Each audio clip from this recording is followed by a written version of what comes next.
तो चंद्रिका की किरणों में बैठने का नियम है, ताकि हमारे शरीर में जो क्षीणता आ रही है उपवास के कारण, उसकी पूर्ति चंद्रमा की किरणों से हो सके। और नवरात्र क्यों? मेरे हिसाब से तो ये 7 ही होने चाहिए, या ज़्यादा से ज़्यादा 8। आधी रात के बाद भारतीय संस्कृति में जागने का नियम नहीं है, नहीं जागना चाहिए। तो नवरात्र क्यों कहा? कि रात्रि को ही क्यों कहा? कि मतलब रात्रि को उपवास करें और रात्रि को आप फिर बैठें, भगवान का चिंतन करें, अपनी आस्था के अनुसार, पूजा पद्धति के अनुसार आप ध्यान और चिंतन करें। जो सूक्ष्म बुद्धि वाले हैं, जो विज्ञानमय कोश वाले हैं या मनोमय वाले हैं, वो मौन ही रहें, बोले न।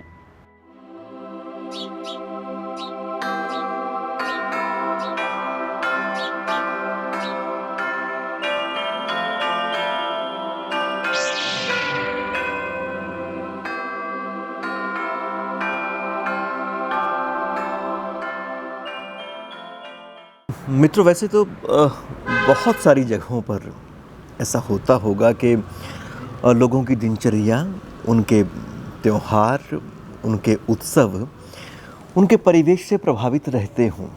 पर हमारे यहाँ तो इसकी बहुत लंबी परंपरा रही है और बहुत समृद्ध परंपरा रही है। अभी वसंत का मौसम हमारे यहाँ पर चला हुआ है और अभी कुछ दिनों के बाद हमारे यहाँ पर नवरात्रों का एक महाउत्सव आएगा और बड़े ही उत्साह के साथ हम इन दिनों को मनाते हैं। लंबे समय से इसकी प्रतीक्षा करते हैं। साल में 2 दफ़े नवरात्र आते हैं और उसको हम बहुत ही मनोयोग से मनाते हैं।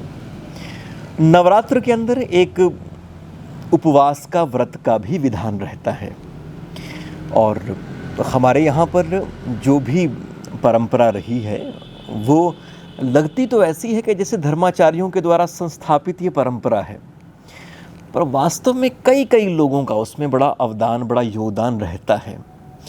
तो आयुर्वेद के जो आचार्य रहे होंगे, उनको जब लगा कि वो किस तरह से एक बड़े लोगों के हिस्से तक अपनी बात पहुंचाएं, तो उसे धर्म के अनुष्ठानों का हिस्सा बना दिया गया।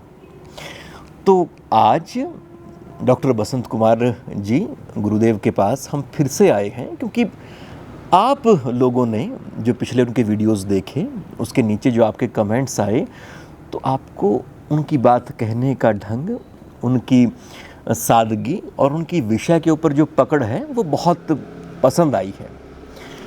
तो आज उन्होंने कहा कि वो चाहते हैं कि क्योंकि ये नवरात्र का उत्सव पास है, तो नवरात्र के विषय में जो हमारी एक पॉपुलर अवधारणा है उसे किस तरह से दुरुस्त किया जाए और ऐसी कौन सी चीज़ें की जाएं कि इस समय का समुचित लाभ हमारे शरीर को, हमारे मन को और हमारी आध्यात्मिक यात्रा को हो सके।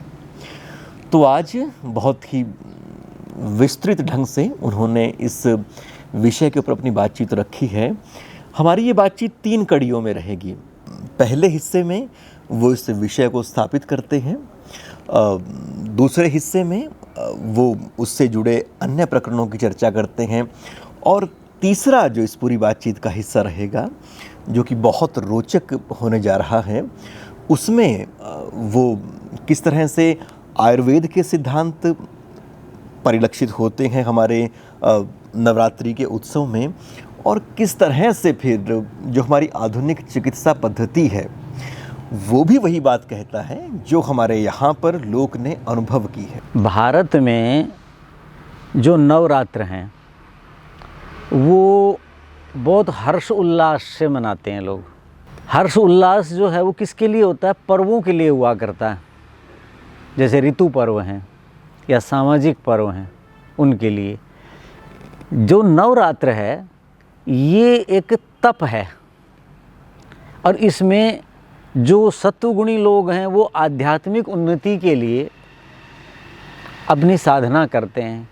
जैसे हमारे का ना पुरुषार्थ चतुष्टय, धर्म अर्थ काम मोक्ष, जो चौथे पुरुषार्थ वाले हैं उनके लिए विशेष इसकी महत्ता है।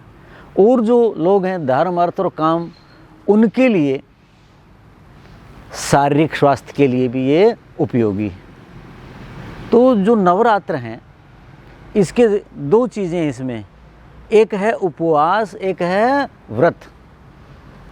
एक है उपवास, एक है व्रत। अब ये उपवास है, इसकी अलग महत्ता है और व्रत की अलग महत्ता है। उसका अपना अपना व्यक्ति के अनुसार महत्व है।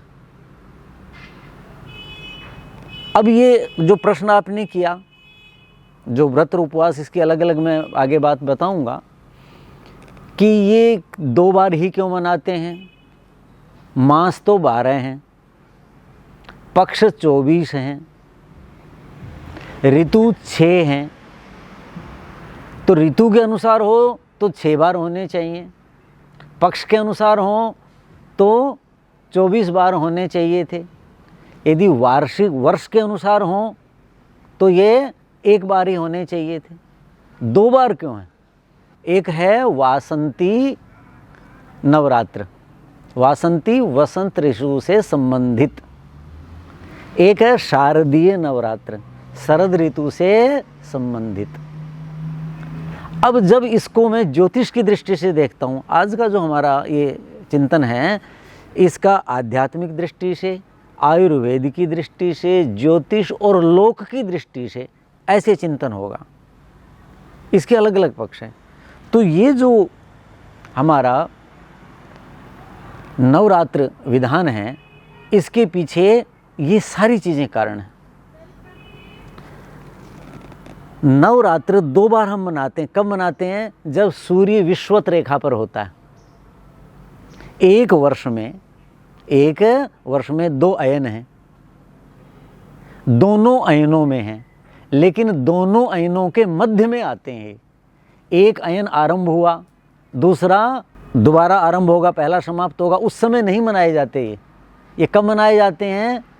दोनों अयनों में, एक उत्तरायण एक दक्षिणायन, लेकिन उनका जो मध्य होता है उस समय ये मनाए जाते हैं। सूर्य विश्वत रेखा पर होता है। अब इसमें मेरा क्या चिंतन है कि सामान्यतया हम भारत में 2 ऋतुएं मानते हैं।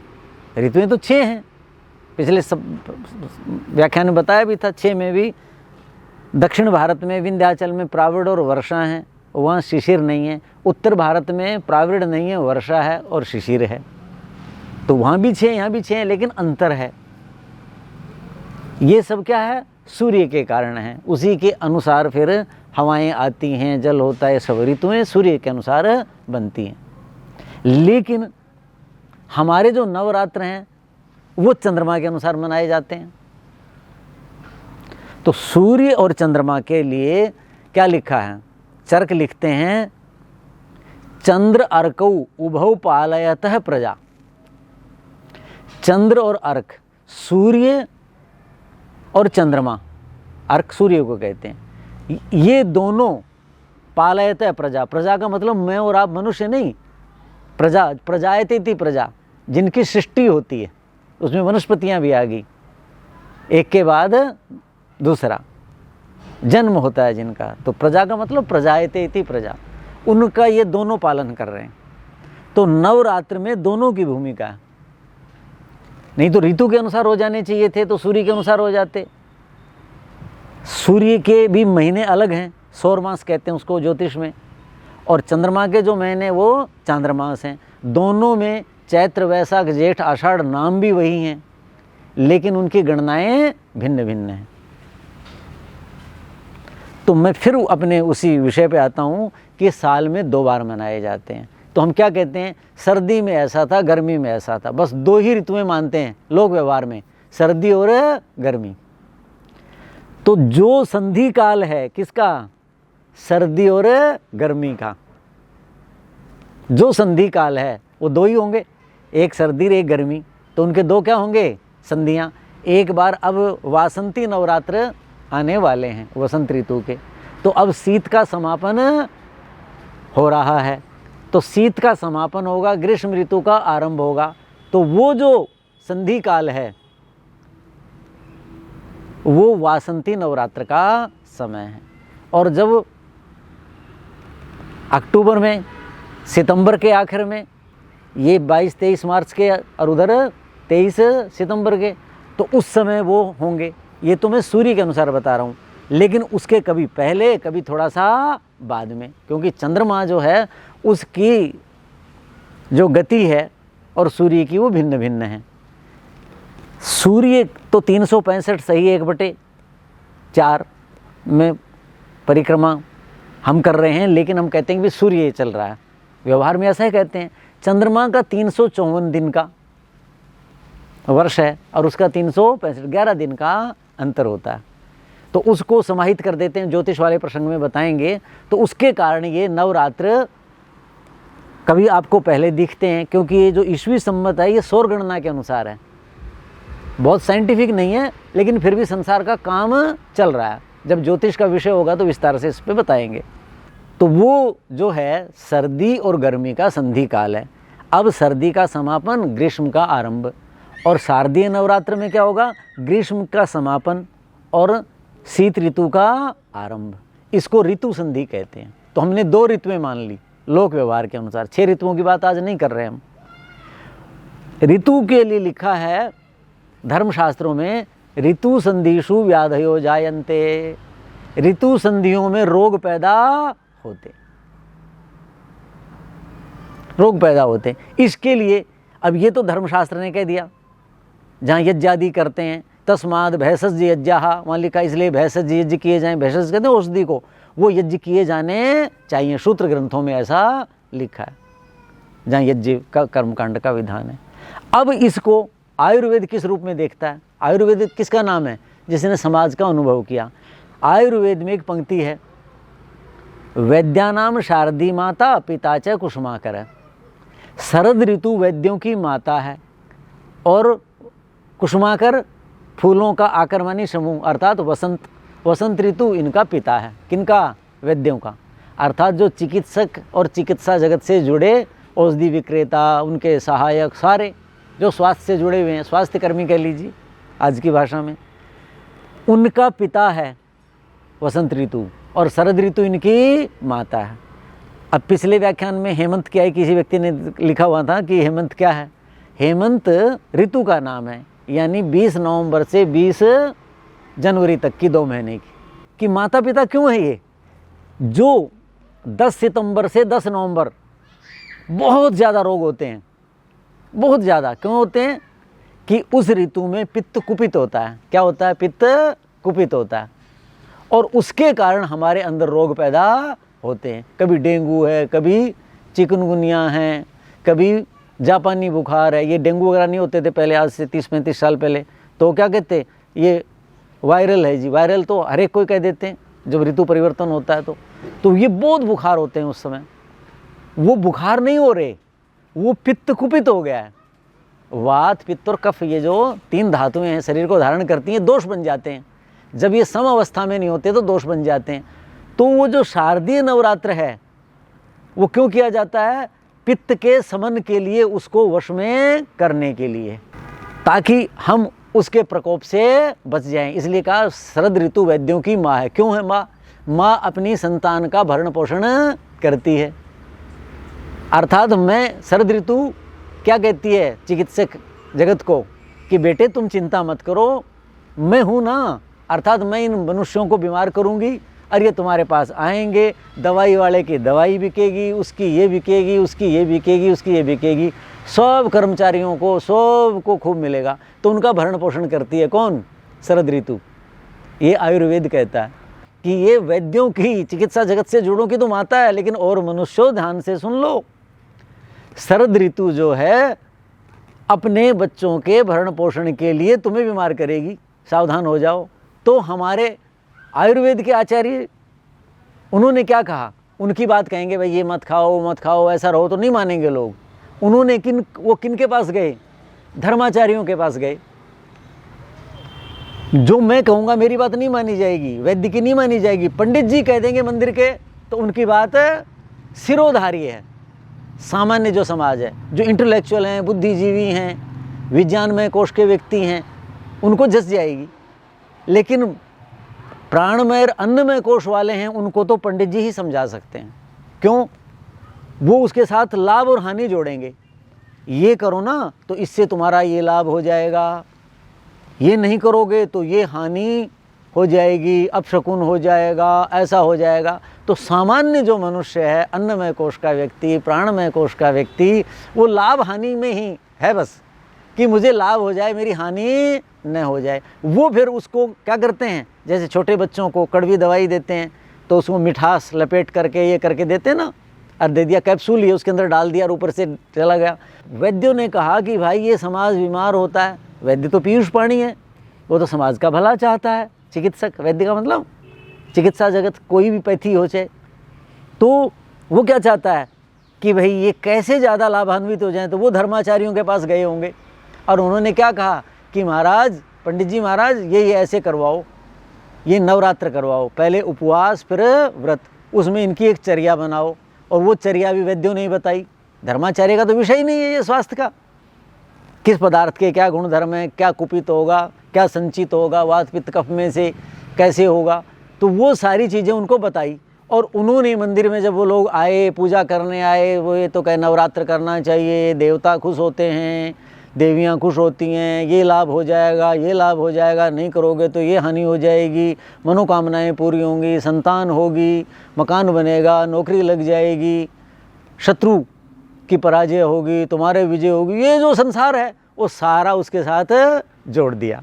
तो ये जो नवरात्र हैं ये शरद ऋतु और वसंत ऋतु में ही इसलिए होते हैं, ऐसा मेरा मत है, निष्कर्ष है कि कफ के कारण वसंत ऋतु में और पित्त के कारण शरद ऋतु में, दोनों में एक जैसा आहार विहार नहीं होना चाहिए। क्यों?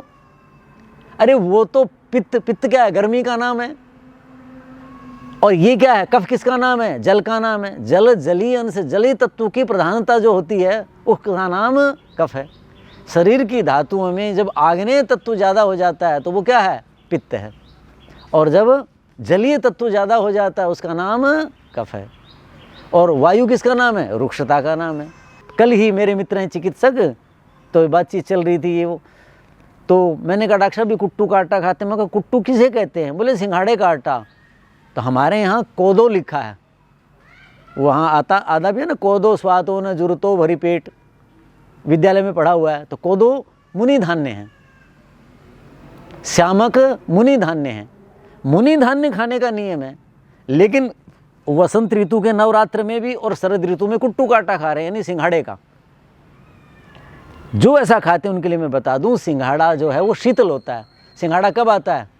दशहरे पर आता है, और दशहरे पर क्या होते हैं, ये नवरात्र समाप्त। तो कभी दशहरा, हर साल 11 दिन का अंतर है। और 32 जब महीने हो जाते हैं चंद्र के, तो 33वां महीना उसके बाद एक मलमास आ जाता है, तो फिर अगली साल 20 दिन का, फिर 11-11 दिन पहले आतेंगे। तो इसलिए हमारे त्यौहार वो ऋतु के अनुसार आते हैं। मैं नाम नहीं लेना चाहता, अन्य समुदायों में वो चंद्रमा के अनुसार चलते हैं, वो समाहित नहीं करते सूर्य के अनुसार। तो उनके त्यौहार 18 साल बाद, जो आज गर्मी में था वो सर्दी में आएगा, क्यों 11-11 दिन का अंतर हो जाएगा। 180 दिन के बाद ऋतु उल्टी मिलेगी कि नहीं मिलेगी? 35 जो महीने हो जाएंगे, 11-11 दिन या 34 महीने हो जाएंगे, तो 1 साल बाद फिर आएगा, उस ऋतु में बदल जाएगा। तो हमारी यहाँ ये वैज्ञानिकता रही है। तो जो मैं बता रहा था, जो कुट्टू का आटा खाते हैं, सिंघाड़ा खाते हैं, तो मैं शरद ऋतु में जब आती है जी अक्टूबर में, तो मैं कहा करता हूँ भाई सिंघाड़ा ज़रूर खाओ। कि क्यों डॉक्टर साहब? मैं कहा सिंघाड़ा शीतल होता है, ये पित्त का शमन करता है, इसलिए खाओ, आपको पित्त के रोग नहीं होंगे, बुखार नहीं होगा, डेंगू नहीं होगा और कुछ नहीं होगा। डेंगू, ये वायरल, गर्दन तोड़, जापानी, निरे नाम सुने मैंने, यहाँ 35 साल से सुनता आ रहा हूँ। तो मैंने कहा ये बुखारों के नाम हैं, असली कारण इसके पीछे पित्त है। ऐसे ही वसंत ऋतु में पहले चेचक बहुत होती, इसी ऋतु में तो आती थी। चेचक क्या है? कफ का रोग है। अब उसका जो जीवाणु है वो नष्ट कर दिया वैज्ञानिकों ने, बहुत अच्छा काम किया।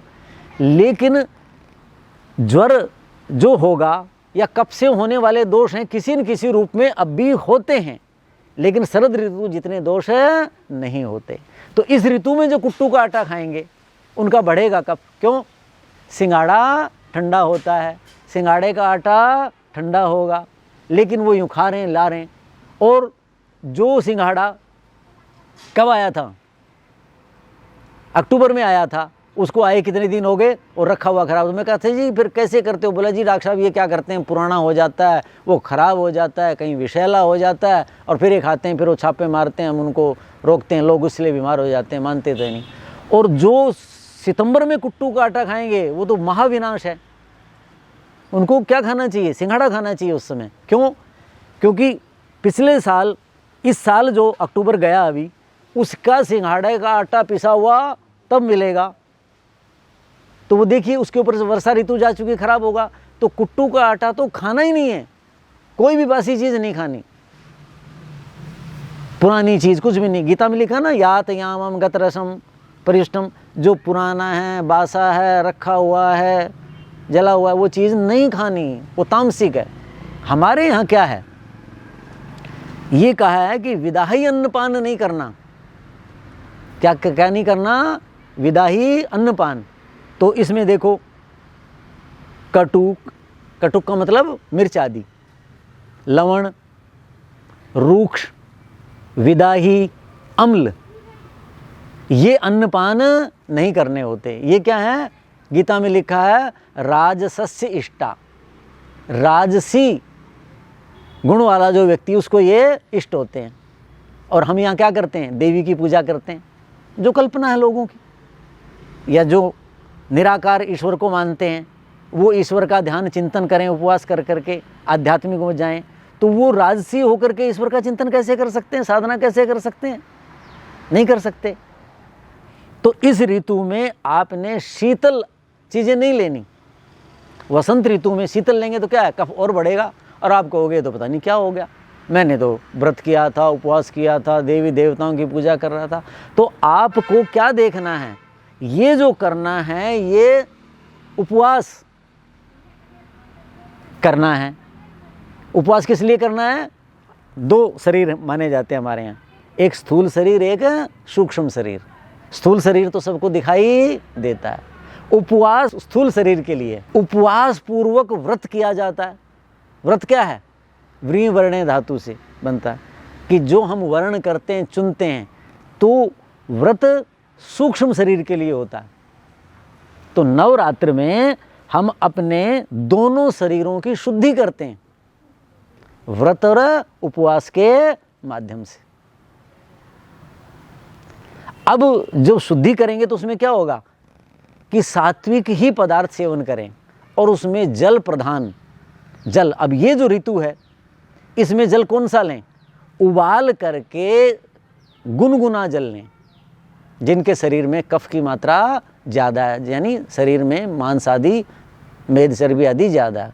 लेकिन जो वायु के हैं, जिनके रुक्ष होता है, जिनको इस ऋतु में, वासंती नवरात्र में भी शीतल पानी पीने को मन करता है, गर्मी ज़्यादा है या रुक्षता है, वो उबाल करके शीतल किया हुआ जल ले लें।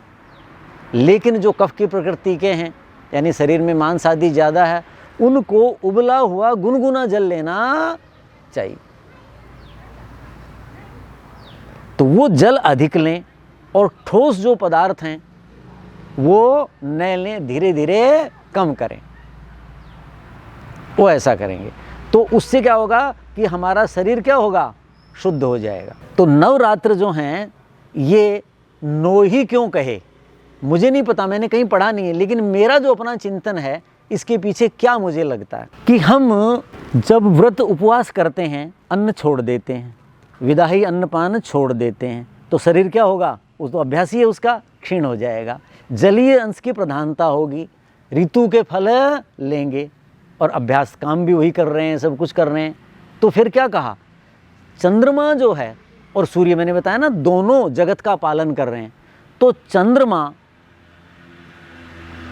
की चंद्रिका में बैठने का नियम है।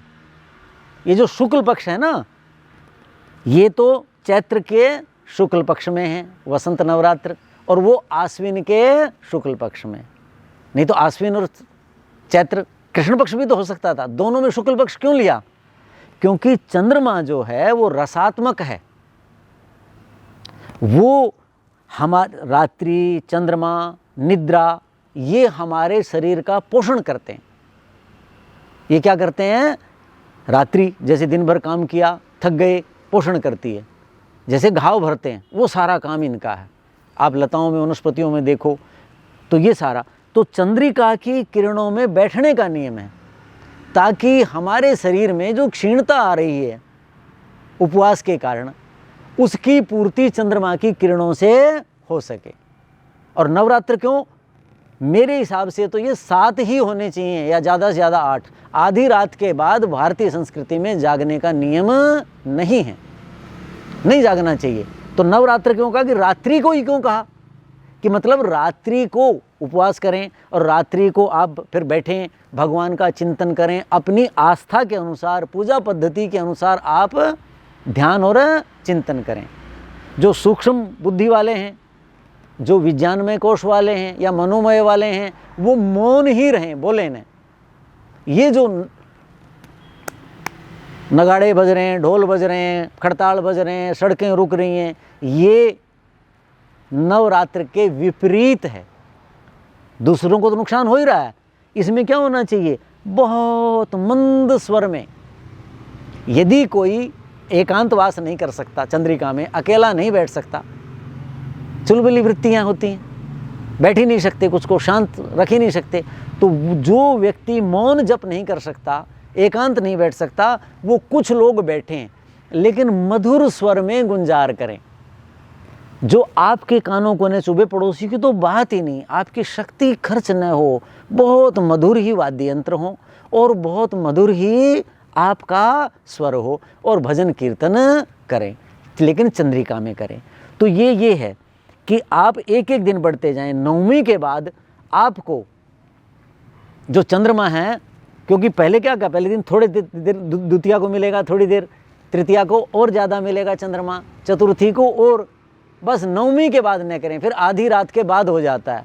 तो मेरा जो चिंतन है वो आप दिन भर उपवास करें, विदाई अन्नपान का सेवन न करें। रात्रि इसलिए कहा है इसको कि रात्रि में चंद्रिका होती है, उससे आपकी क्या होती है, बुद्धि शुद्धि होती है। माता पार्वती कैसे करती थी, ये चीज़ें क्या हैं, आयुर्वेद में इसके बारे में क्या लिखा है, व्रत उपवास के बारे में आज की मेडिकल साइंस क्या कहती है, इसके विषय में हम अगले जो है व्याख्यान में चर्चा करेंगे।